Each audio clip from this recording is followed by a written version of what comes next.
Welcome to Zero Knowledge, a podcast where we talk about the latest in zero-knowledge research and the decentralized web. The show is hosted by me, Anna. And me, Frederick.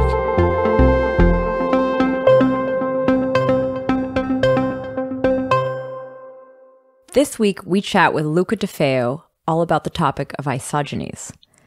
But before we start in, we want to say thank you to this week's sponsor, Trail of Bits.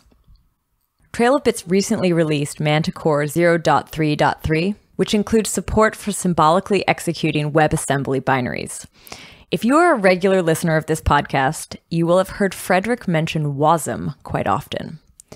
WASM, or WebAssembly, is a newly standardized programming language that allows web developers to run code with near-native performance directly within the browser.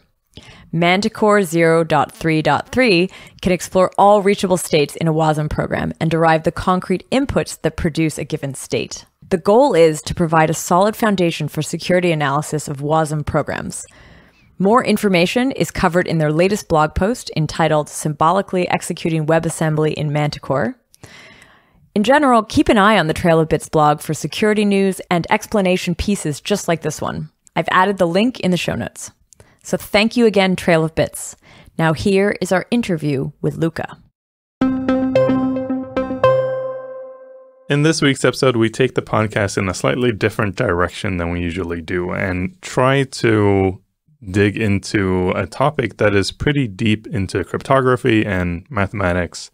And while there's not snark stuff and zero-knowledge proof certainly is deep in there as well, this is perhaps a bit of a different flavor of that. So we want to explore the concept of isogenies and to some degree how they relate to VDFs and cryptography and maybe other blockchain related things. We'll see what we get into. But we actually arrived at this episode because we talked about VDFs in a previous episode wherein I said that like the Web3 Foundation has been playing with this idea of isogeny-based VDFs. And Luca, your co-author, I'll intro you in a second, your co-author of the isogeny VDF paper reached out to us to talk more about isogenies. And it's probably the first time that any of the authors of the paper or some of the work that we've been talking about the podcast has reached out to us. So this is first and a very exciting thing for me. Yeah, we're very excited to welcome an expert on this topic, Luca De Feo, who's a researcher at IBM Research, to the podcast to help us better understand what this thing is. Hi, Frederick. Hi, Anna. Hello. If we just start out basic, what are isogenies and how do you think we should approach them for this episode? Well, that's a question which can be answered in 1 word or 1 hour at your choice. Probably before saying the word isogeny, I should say the word elliptic curve. I assume most of your audience knows about elliptic curves a little bit. They know it's used in public key encryption and public key signatures. Isogenies are a concept related to elliptic curves, and so the one-word definition of isogenies is just that they are morphisms of elliptic curves. So I guess that morphism is not a word that is used very much in this podcast, so I will try to give a slightly longer definition. So a morphism is just a function, which means that an isogeny is a function from an elliptic curve to another elliptic curve, which maps points to points.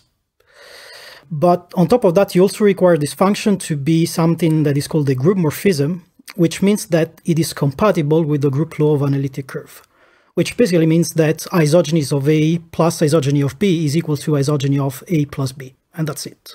Something I found really interesting looking at the Wikipedia page is it has this phrase, quote, "The term isomorphism was sometimes confusingly used for what is now called an isogeny." And it kind of, as you said, like morphism is probably not a super common term, but actually like isomorphism is something that programmers talk increasingly about. I come from the Haskell world where lots of people talk about isomorphisms all the time in like category theory. But it's even like started to be a thing that you talk about isomorphic web applications, just basically meaning that a web app whose code can run both on the server and in the client, and like you can use the same code base everywhere. I just thought it was funny to like link these things together, because I think people have some basic understanding of isomorphism. So what is a morphism when you remove iso? Isomorphism, well, all these words come from Greek, of course. Morphisms, morphe means form, and morphism is something that preserves some form. So it's a function that is preserving some structure. And when you add the prefix iso, you mean that the structure is being preserved in a one-to-one way, like in a bijection. Maybe this word is more common. And actually, it's funny that you mentioned that we wrote that in the paper, because I completely forgot that. But yeah, truth is that isogenies is a very recent word. It was invented in the 40s by André Weil, I guess, he's French. Before the 40s, there was a confusion between isogenies, isomorphisms. Nowadays, in modern terminology, an isomorphism is a special kind of isogeny. So to be precise, isomorphisms of elliptic curves are just isogenies of degree 1. That's the definition nowadays. But at the end of the 20th century, at the end of the 19th century, beginning of 20th century, people were more looking into the geometry of elliptic curves over the complex numbers, where it felt natural to call isomorphism this concept. And then only in the beginning of the 20th century and coming to the 30s, people started to look at it more algebraically. And then they really wanted to make this distinction between isogenies and isomorphisms, which was in the end written down by Weil. So isogeny is a very strange word, which is very uncommon. I don't think there's any other object in mathematics that has such a strange name. It would definitely make sense to just call them morphisms of elliptic curves, but actually I like that there is this very special word, because I would say morphism-based cryptography doesn't sound good, but isogeny-based cryptography is a nice word. I've been talking to a few people about isogenies in the lead up to this episode to try to get some sense of it. And I actually heard morphism defined as a map that preserves a property and not necessarily as a function. Is that also correct?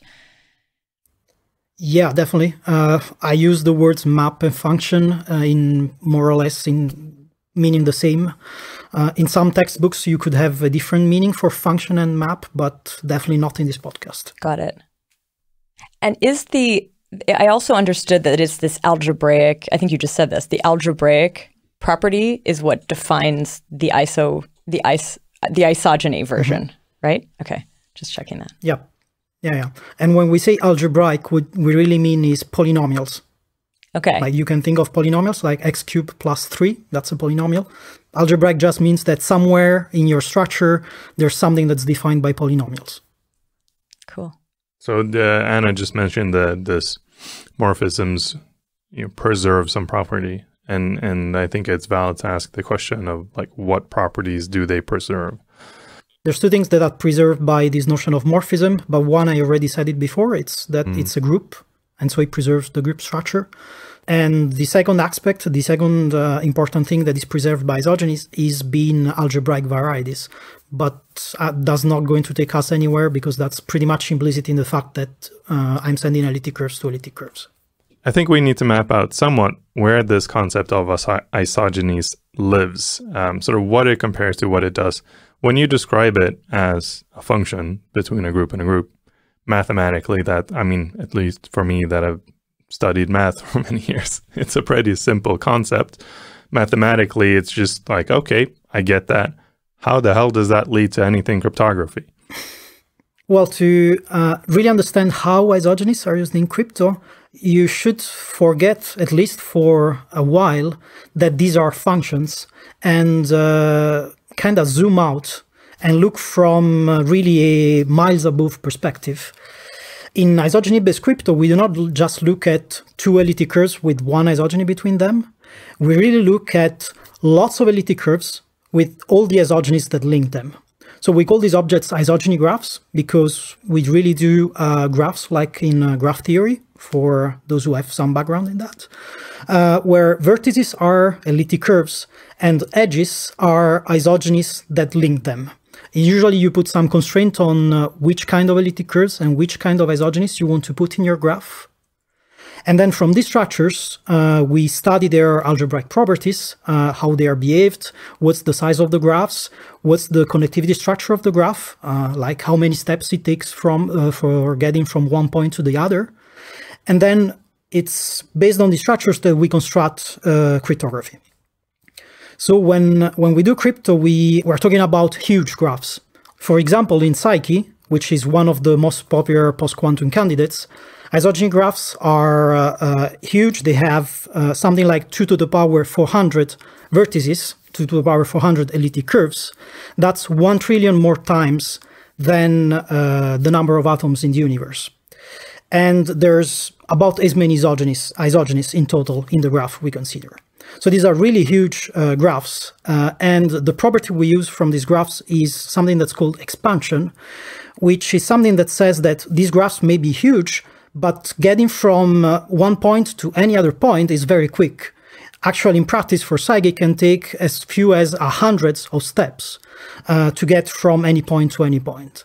So you can picture this as a very strange warped universe where you can go from anywhere to anywhere at light speed, but finding your way out there is immensely complicated.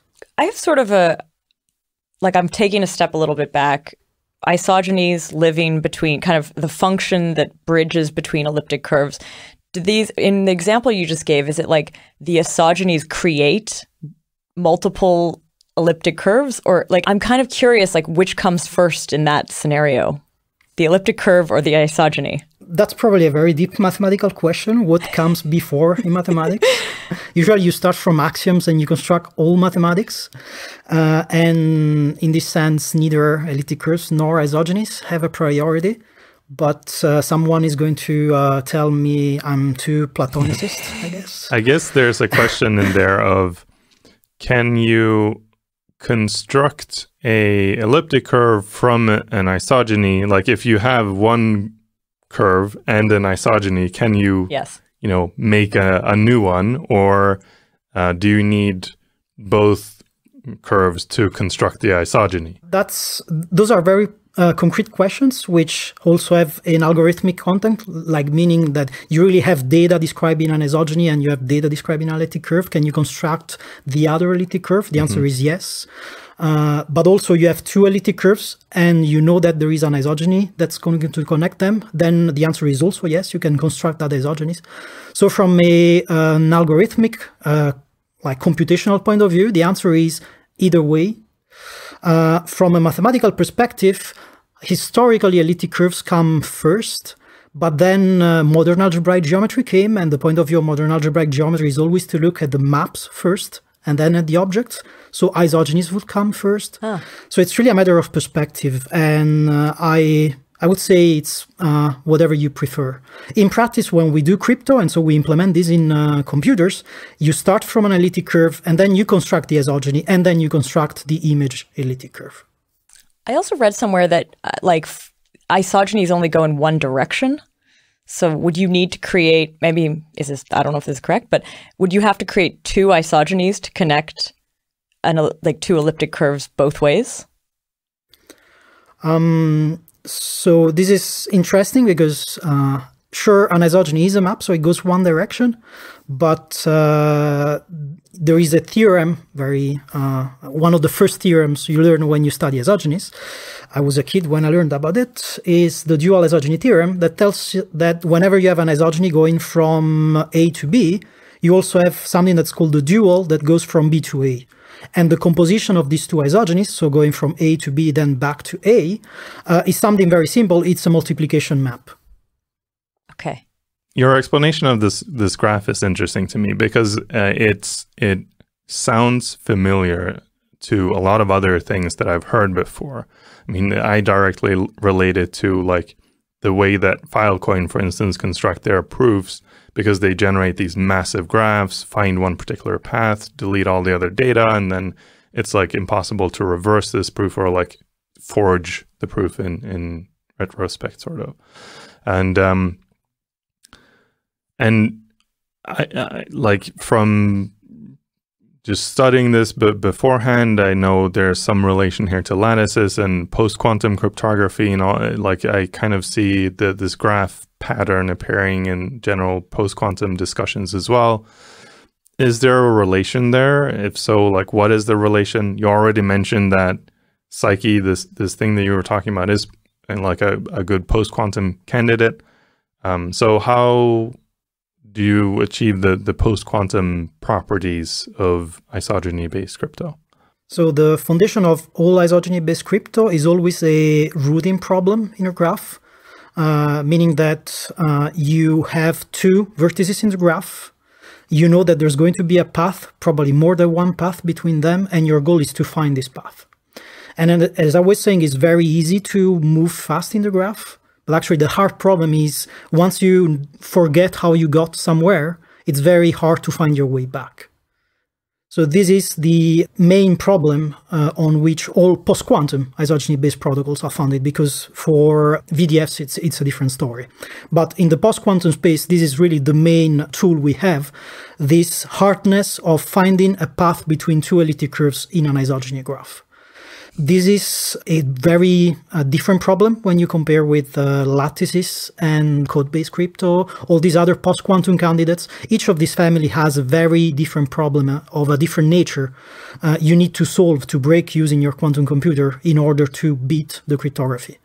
So the analogies between isogenies and these other post-quantum candidates come more on the encryption side, where the way you do encryption or the way you do signatures with isogenies is very similar to the way you do with lattices, for example.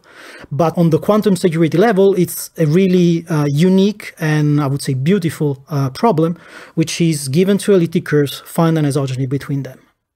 You mentioned that the crypto is based on this hardness of finding that path in the graph. So is that then comparable to, like in more traditional crypto, we rely on the hardness of finding like two long primes or the discrete log problem? Is that like the kind of core of isogeny-based crypto? I would say it's very similar to the discrete logarithm problem. Actually, you can even construct a graph from, so the discrete logarithm problem is in a group, you have some generator G, you put G to the power A, you get some new element, call it H, and then now seeing G and H, your goal is to find this power A you used. And actually, you can construct a graph from the group, and then you can express the discrete logarithm problem as a pathfinding problem in this graph. So this is really analogous. You can make like this analogy really meaningful for the isogeny-based schemes.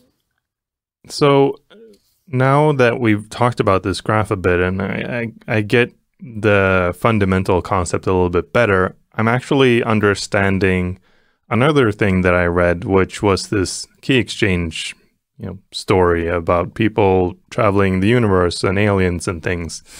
And it makes sense now that I know this graph theory bit. But that's all like a story to talk about how key exchange can be done in isogenies-based crypto. But I mean, we can't probably read that whole story here. It's a bit too long maybe, but what is key exchange and what relevance does it have? How do you do key exchange in this scenario? Okay, the story you are referring to is something I've wrote for fun a couple of years ago. And my goal was to be as close as possible to the way Psyche works, which wasn't a noble goal of making things easy to understand. It was more just for the fun. But I think we can just stay on Earth without going to with aliens in space and explain how all these isogeny-based key exchange work without having that complexity. Actually, we can just get down to Manhattan, I think. So Manhattan, you have all these streets and avenues. It's very nice. It's a lattice, actually. So let's say that you want to go from Times Square to the Empire State Building. Makes sense? So what you would do is take the 7th Avenue, you would take it south for 8 blocks, and then you would go 2 blocks east on the 34th Street, and there you are at the Empire State. That's one way to do it. But actually, you have a second way to do the same. It is you start from Times Square, you go east for 2 blocks on the 42nd Street. And then when you reach the 5th Avenue, you go south for 8 blocks. And again, you are at the Empire State Building. So this is drawing a square in Manhattan, as you can see. It's either you go first east and then south, or you go first south and then east. And this is the basic building block we like to use in mathematics. Well, mathematician calls these commutative diagrams, because you have essentially 2 ways to get the same result. Now, think of these paths in Manhattan as being isogeny walks. So sequences of isogenies in an isogeny graph. From Times Square, which is an elliptic curve, you go east, then maybe you do it more complicated. You go 1 block east, 1 block south, 3 block east, 4 blocks south, and then you end up somewhere. And you can do this in many possible ways. And the idea now is that you will distribute this to the 2 players. So in cryptography, it's usually Alice and Bob. So Alice will do maybe 3 blocks east and 4 blocks south. Bob will do 4 blocks east and 9 blocks south. And then they will maybe text each other where their coordinates. And then they will exchange positions and restart the same walk they made before. So Alice will do again, what did I say, 4 blocks east and 9 south. And Bob will do the same he did in the first place. And they will end up being in the same intersection, of course. Now, this is essentially what we do in isogeny-based crypto, except that the isogeny graphs are immensely more complicated than Manhattan.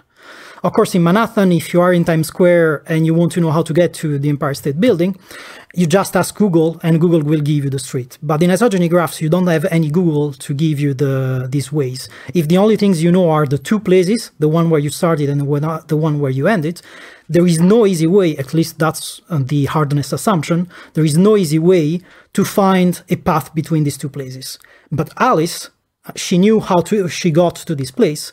So she is able to replay a similar walk, which will be again 3 steps south, 4 steps north, 5 steps south, etc.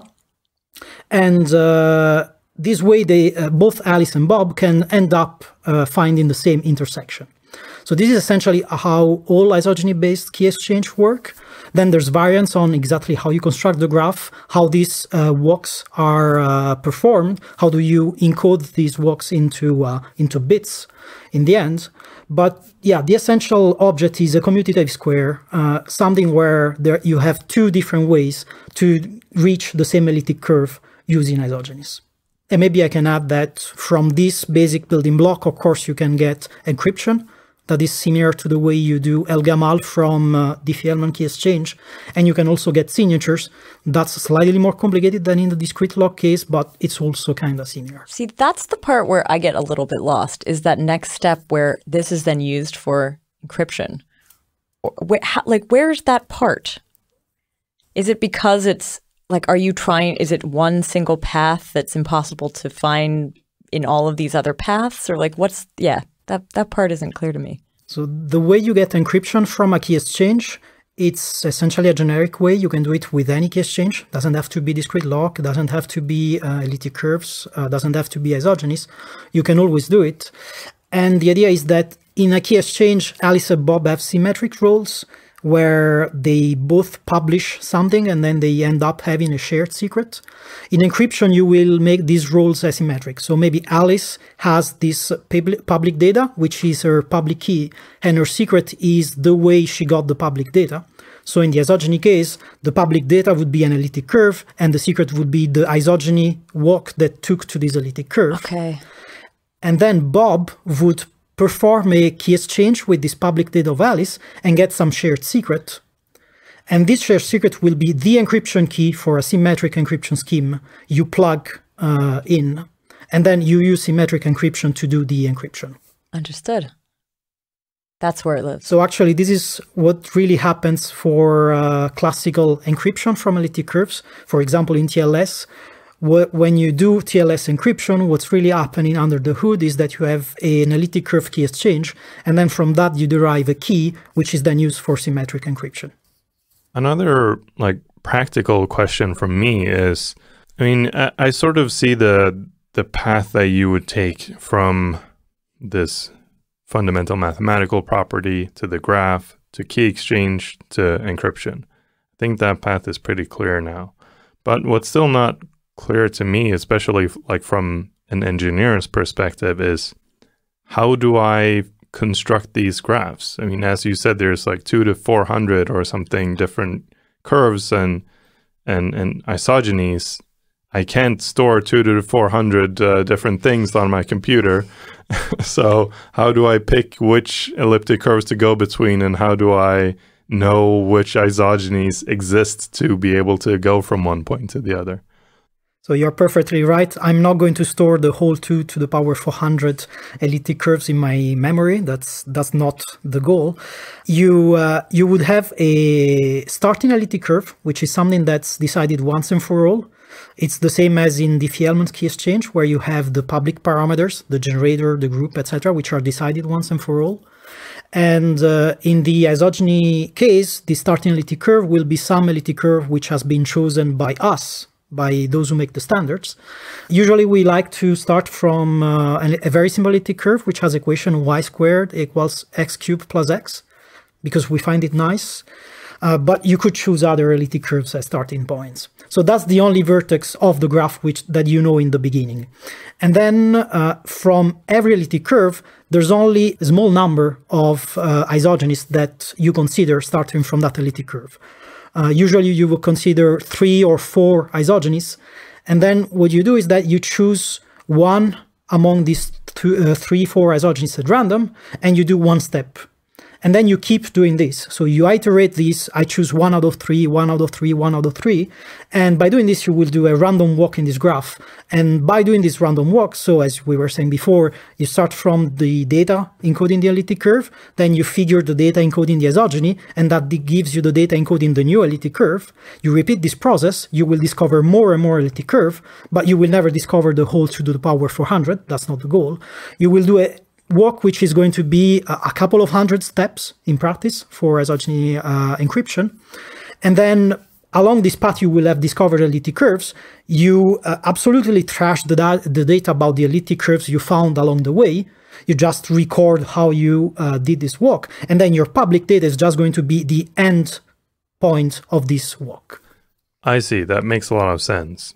So my next question then is, how expensive is it to construct these and walk that path of a couple hundred steps? And essentially, like, the general question of, like, how well does isogeny-based crypto perform compared to other kinds of crypto? There's 2 answers to that. The commercial answer is reasonable, entirely reasonable. In practice, when you compare with other post-quantum candidates, it's unbearably slow.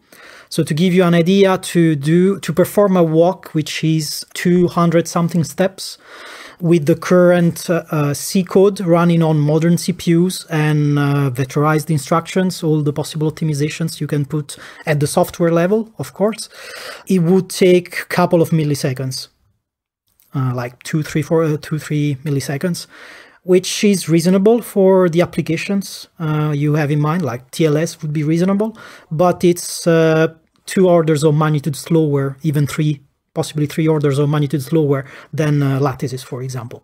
Yeah, it sounds entirely reasonable to me. When you said unbearably slow, it's like, oh, is this going to take a couple seconds to do? But a couple milliseconds is still, yeah, for something like TLS, that's completely acceptable. I guess it starts, becoming a questionable thing once you start getting into doing things like snarks and need to do many of these in one round. Entirely. But on the other hand, and that's one of the main commercial points for isogenies, the data you exchange, the public data that Alice, Bob, all the participants send, is very small. It's actually the smallest public data we have among all post-quantum candidates.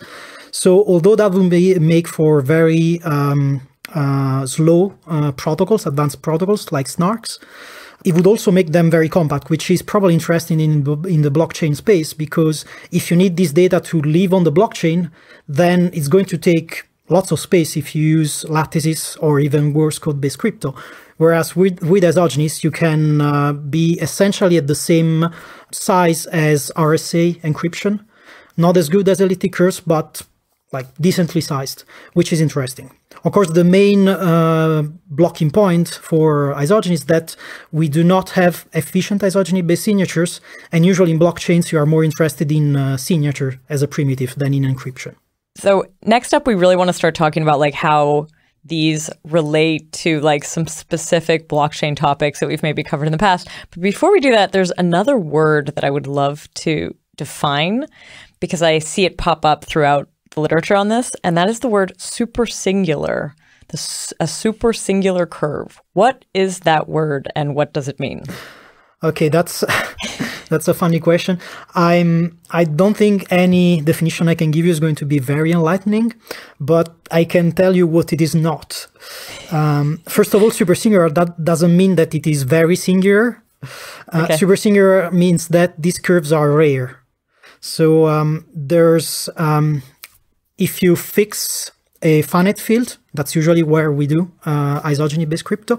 If you choose any finite field and you take the algebraic closure of this finite field, okay, probably not everyone is familiar with this concept, but the algebraic closure of a field is the same thing as the complex numbers are to the rational numbers, say.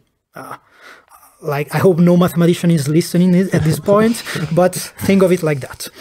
So there's infinitely many elliptic curves when you go to the algebraic closure, but there's only finitely many supersingular elliptic curves in total. So that's why we call them supersingular, because they are very rare.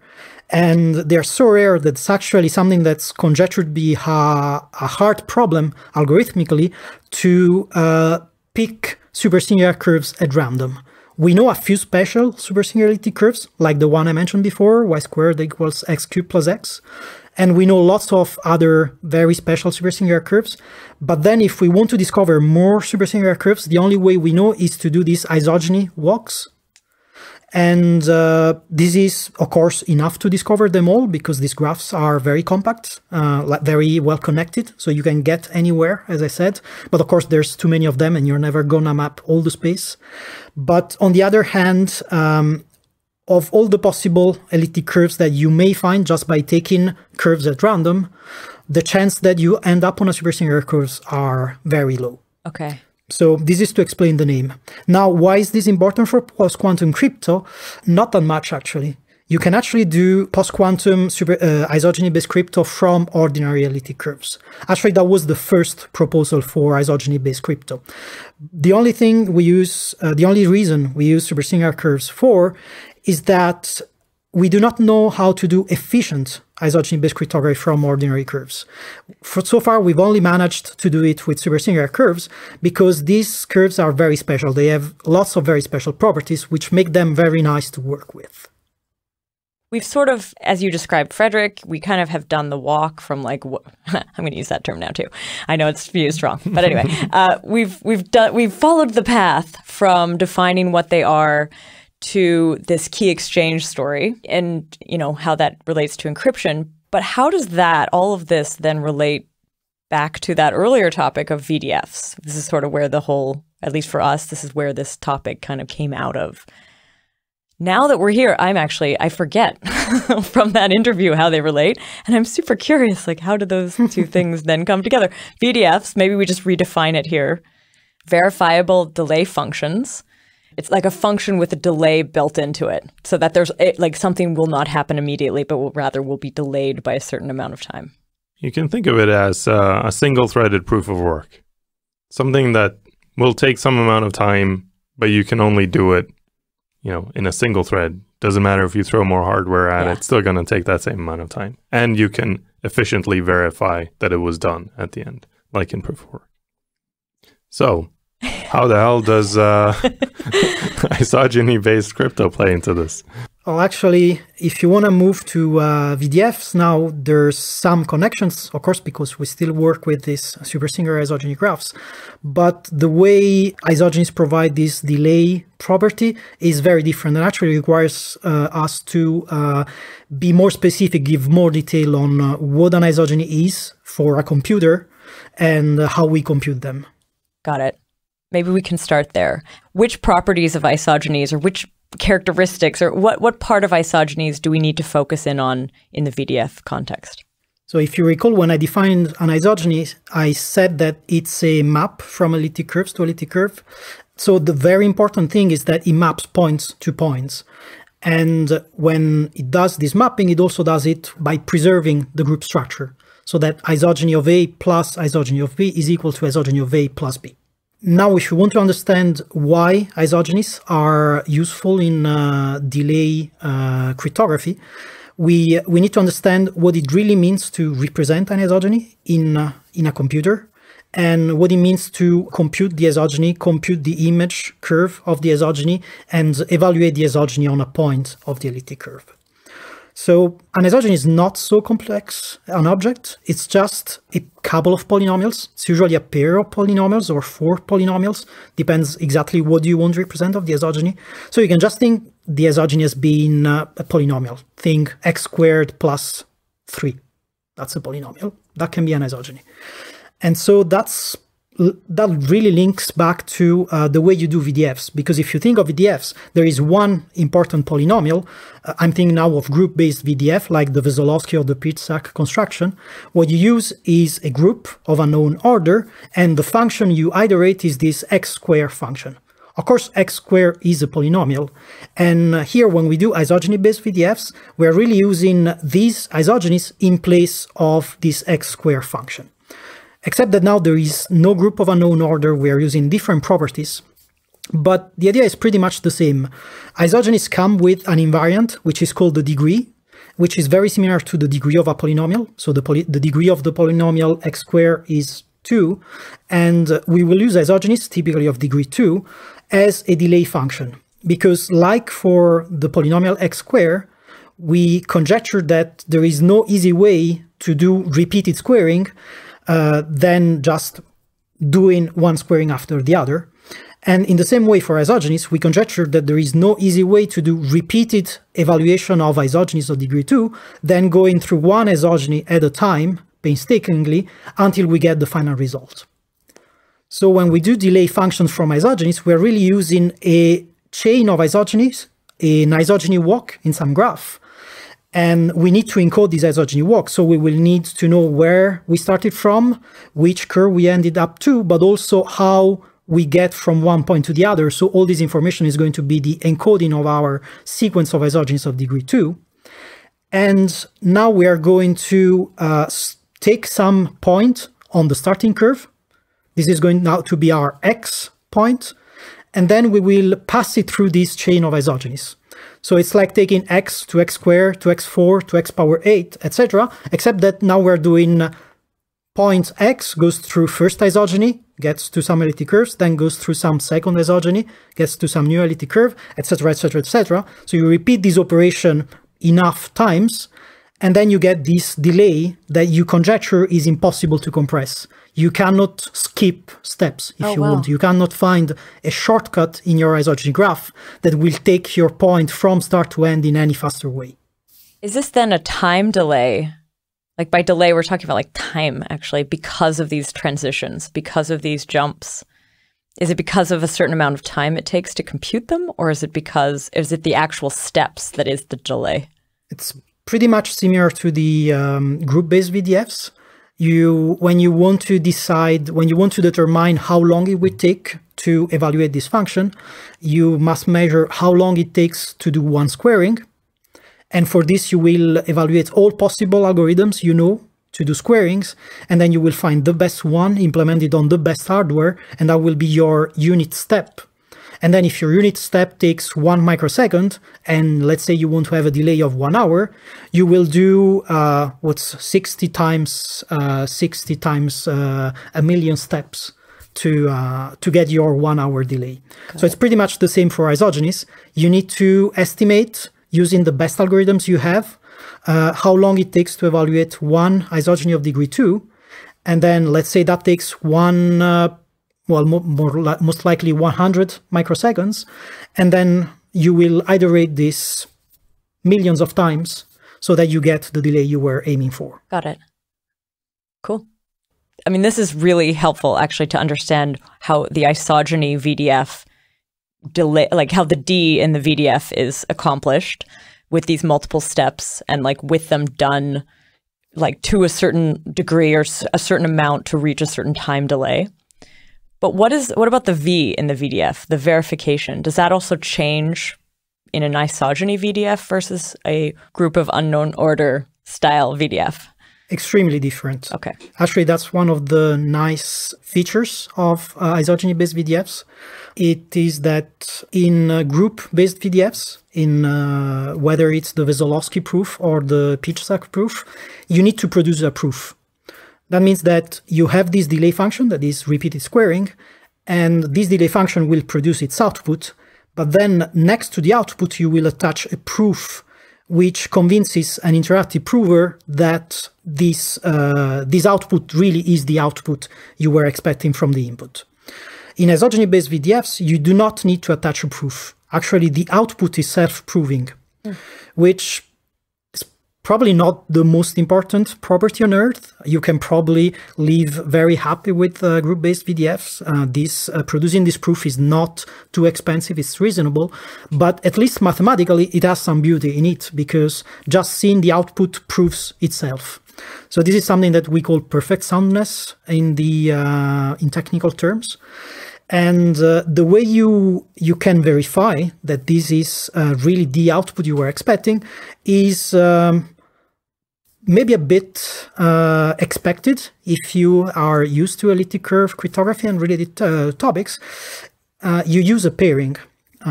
So, for example, the Weil pairing, to come back to André Weil, this immense father of elliptic curves, isogenies, and all this stuff. So, of course, you heard about pairings because they are a fundamental object that's used throughout all these Starks, Snarks, etc. Actually, the way we got to our VDF was by taking a very well-known pairing-based scheme, which is the Bony-Lin-Chatham signature scheme, and replacing. So in this Bony-Lin-Chatham, what you do is that you have some point on an elliptic curve, you have some message you want to sign, you encode this message as a point on the elliptic curve too, then you have a secret scalar, you multiply the message by the secret scalar, and that's your signature. And then you can use the pairing to verify that the signature on the message checks with the public key. That's how BLS works. And we just realized that isogenies can be used as delay functions. And actually something that we knew is that isogenies behave a little bit like scalars. Actually, pretty much like scalars. So we simply took the BLS signature scheme and replaced the scalar with an isogeny, or more precisely, a chain of degree 2 isogenies, and then used this pairing equation to verify that indeed the output of the delay function is what it should be. So this is all related to the bilinearity of the Weil pairing, or any other pairing actually, can be the Tate pairing. And so this bilinearity is this property that it's a little bit like a generalization of multiplication or of the determinant of a 2x2 matrix, if you wish, where you have these two elements, A and B, and you want to compute pairing of A and B. And then if you multiply A by a constant, this constant can be also multiplied in front of B, and it doesn't change the result. So pairing of C times A and B is the same thing as pairing of A and C times B. This is how a bilinearity works. And for isogenies, actually, you have the same property where you will put the isogeny in the pairing equation. So it will be pairing of isogeny applied to A and B is equal to pairing of A and here the interesting part comes, the dual of the isogeny applied to B. So actually, this is also one of the possible ways to define what this dual isogeny that we mentioned before is. The dual isogeny is the adjoint with respect to the pairing, so all these fancy mathematical words, but which really say that essentially an isogeny is behaving like a scalar multiplication for the Weil pairing. So this is really what we use when we do the verification in the VDF. All you need to do is take the input point, take the output point, use the pairing, and check that the value of this pairing is equal to the value of another pairing you'd computed beforehand and is going to match. That's really cool. And I guess in a group-based VDF, the proof that you produce is probabilistic, if I recall correctly. And that's, I guess, the beauty here is, like you say, probabilistically, the probability that that proof is incorrect is so low that for all practical matters, it doesn't matter. Like, no one should care about whether that's probabilistic or not. Mathematically, it's really nice and pretty to not have it probabilistic at all. It's absolute. It's better than that. Actually, there is no probability of the proof being false. If the proof checks, you know that the output is right. If it doesn't, you know that the output is wrong. But don't get too excited. The probabilistic proof with an exponentially small failure probability is perfectly fine for any kind of cryptography. So this is a neat mathematical property, but is not the game changer. Yeah. So the one question that I had, and I don't know if, it hasn't really come up yet, I don't think, but it's this idea of isogenies having something to do with randomness generation. Is there a connection there? So there's many different answers to that. On some level, any VDF can be used to generate distributed randomness. I think this was already described in the episode you had with Bono on the VDF, where he exactly made that example of using a VDF to have a distributed generation of randomness. So in that sense, if you have a VDF, you can generate randomness. Another way isogenies are related to randomness is this fact that isogeny graphs are expanders, and that being an expander is really a probabilistic definition, which in probabilistic terms means that when you do a random walk in the isogeny graph, the end point of the random walk very quickly converges to the uniform distribution. Expander graphs have already been used in theoretical works on randomness generation, so you could want to use those particular isogeny-based expander graphs for randomness generation. But probably that's not a very good idea because it would be very slow compared to other expander graphs we know. Got it. Something I've actually been trying to do this with a few of the last episodes. That's bring in some questions from outside through conversations that we've been having maybe around some of these topics. So I have two questions from Tarun Shitra, who's been on the show a couple times, and I've mentioned some of his work a couple times as well. He had two questions that I wanted to ask you. One is, will these signatures ever be practical? And the second is, do you need custom hardware to speed them up? Okay, I'll start with the first one, signatures. I hope so. I'm gonna break the news, but there's a new paper coming out pretty soon that's going to present a new signature scheme based on isogenies. That's going to be the best so far from some points of view. Still not going to be your favorite signature scheme, I am afraid. It has lots of nasty properties, so it's we're not there yet. But hope someday, yes. We know why it is so difficult to make good isogeny-based signature schemes, because we've always been thinking of isogenies as being a generalization of discrete log, but a much more constrained one. And so all the nice properties of discrete log, which enabled signature schemes like Shor, don't work for... sorry. I mispronounced the name.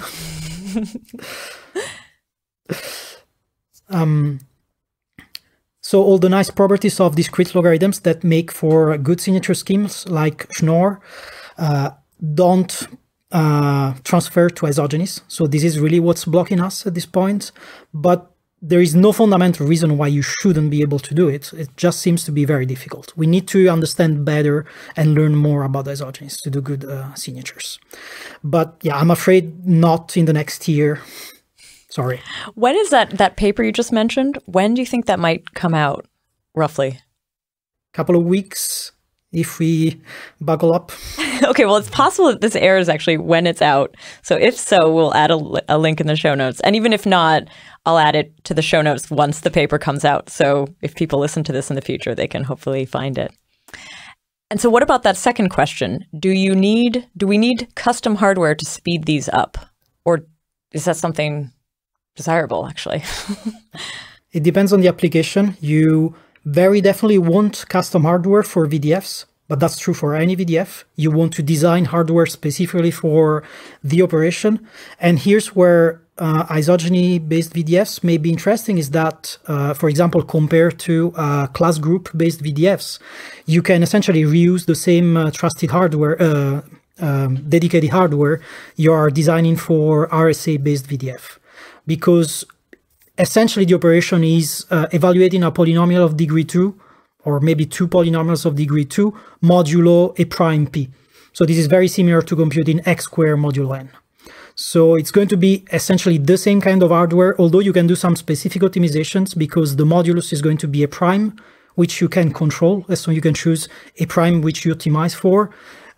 In contrast, in RSA-based VDFs, your modulus is going to be a product of two primes, and the decomposition is going to be a secret, so you can't really optimize that.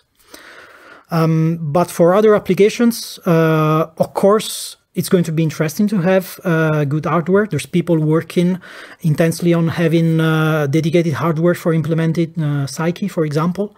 But you're not going to see that anytime soon in CPUs, for example.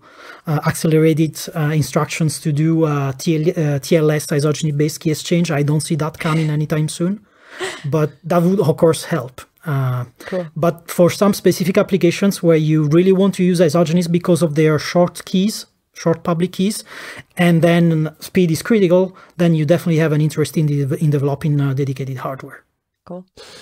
So for the signature, you mentioned some nasty properties. On one hand, I'm curious what those are, but another thing I'm curious about is, speaking of nasty properties, is trusted setups. It's something that keeps coming up again, and it's something we talked about in the VDF setup as well, where RSA-based ones might have it, or like class group-based ones don't, and that's why people want to go that direction and try to optimize for that. So what's the scenario here? Unfortunately, that's one of the nastiest properties of the isogeny-based VDF. You need a trusted setup at the moment for the isogeny VDF. And the reason is pretty similar to the reason why you need a group of unknown order for group-based VDFs. Essentially, when I said that your delay function is a long chain of isogenies, this means that your delay function is a very long walk in the isogeny graph. So this very long walk is going to be much longer than the shortest path between your two endpoints. So if someone was able to find the shortest path, then this person could evaluate the delay function much faster. And now here's the catch. If the elliptic curve you start from has some known structure, and to be precise, this known structure is going to be a known endomorphism ring. I'm not going to explain what the endomorphism ring is. Just take it as knowing the endomorphism ring is analogous to knowing the order of the group in the group-based VDF. So if the starting elliptic curve has this property, this known structure property, then from the description of the very long walk, you can distillate the description of a much shorter walk. And this way you can break the delay property. So the only way to have a secure isogeny VDF is to start from an elliptic curve of unknown endomorphism ring. And that's where we are we have a problem. We do not know how to do that. The only way we know to generate elliptic curves is either take some very special elliptic curves, y squared equals x cubed plus x, but in that case we do know the endomorphism ring, or start from these curves and do a random walk until we find some random elliptic curve in the graph. But the person who does this random walk finds by this random walk exactly the same information, finds the endomorphism ring of the arrival curve. So whoever is performing this random walk is going to break this unknown endomorphism assumption. So we need a trusted third party to perform this random walk to some random supersingular curve in the graph, and then forget about this walk and provide this publicly random elliptic curve to anyone. Now, this is not a fundamental necessity on some level. We do not see any reason why it should be so. This is unlike the RSA-based VDF, where it's clear that you want an RSA modulus, and so someone has to generate it. And if someone has to generate it, this someone must be a trusted party. Here, there is no fundamental reason why there shouldn't be a different way to generate elliptic curves that does not give information on the endomorphism ring. However, we do not know any algorithm of this sort. So we're still looking for it, and actually that's one of the problems that excites me most at the moment. But for the moment, every effort have failed. And the other thing that must be said in comparison to the RSA-based trusted setup is that in RSA trusted setup, you want to generate this n product of two prime numbers in a distributed way so that you spread the trust over multiple parties. But this is a very complicated protocol. Whereas in isogeny-based VDFs, you can very easily distribute the trusted setup in an incremental way, which is something very simple. You have some parties start from the special elliptic curve and do a walk to some random curve, and then publish a zero-knowledge proof that he really did the random walk to this curve. Then some new party can come in and repeat the process by publishing a zero-knowledge proof. And so you can have at any point in time, many different participants engage in this distributed protocol of generating a curve of unknown order. And if only one of these is honest and destroys its information, then you're done, you're secure. So this is a very easy to implement trusted setup. It's updatable, meaning that, let's say Ethereum has done this. Now you can start from Ethereum trusted setup and do your own trusted setup so that you accumulate the trust in the Ethereum setup and your own setup. And actually, this is something that I'm working on with some people at the Web3 Foundation. Cool. Very cool. Yeah. I was going to ask if there's an NPC to produce the curve of unknown order, but you cut ahead of me and answered it anyway. It's great.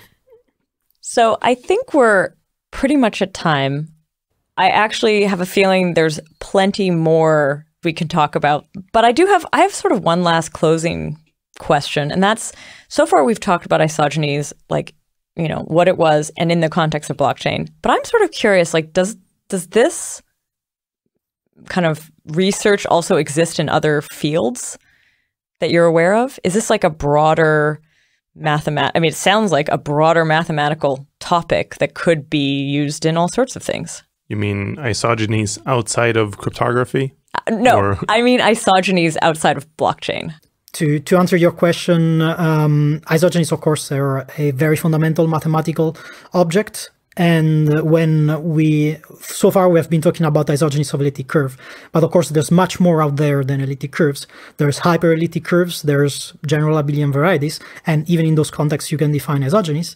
And there is research on the algorithmic aspects of higher genus curves and their isogenies and how they can apply to cryptography. We already have some papers on this. It seems much more complicated. We know much less on these higher genus isogenies, so of course it's mostly exploratory. The same way that genus 2 cryptography has been exploratory for ECC in the past 20 years. So in the future, we may see more things coming out of more general notions of isogenies. Of course, it will always be a very fundamental topic in mathematics.